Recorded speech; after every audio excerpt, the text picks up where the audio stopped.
மாப்பிளையும் என்கிட்ட வந்து ப்ராப்பரா எல்லாமே டாக்குமெண்டேஷன் பண்ணி வச்சு சரிங்களா.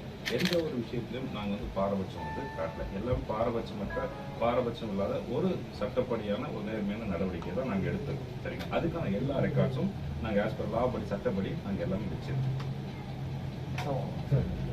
உள்ள போய் பார்க்கும்போது இதை வந்து என்ன சொல்லியிருக்காங்கன்னா எப்பயுமே ஒருத்தங்க இறந்தாங்கன்னா அவங்க உடல் உறுப்பு எடுத்து அதை வந்து கெமிக்கல் வேதியியல் ஆய்வு பண்ணுவோம். அந்த கெமிக்கல் அனலைஸ்க்காகவும் ப்ளஸ் வந்து ஹிஸ்டோபேத்தாரின்னு சொல்லுவாங்க. அந்த டிஷ்யூக்களை எடுத்து எதுக்காக இறந்தாங்கன்னு சொல்லிட்டு ஒரு மூச்சு திணறல் காரணம் சப்போஸ் அழுத்திருப்பாங்க, அதாவது மூச்சு திணறல் காரணமாக இறந்துருக்கா, லங்கில் வந்து யார் இருக்கா, இது ரெண்டுத்தையும் செக் பண்ணுவோம்.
அப்படியே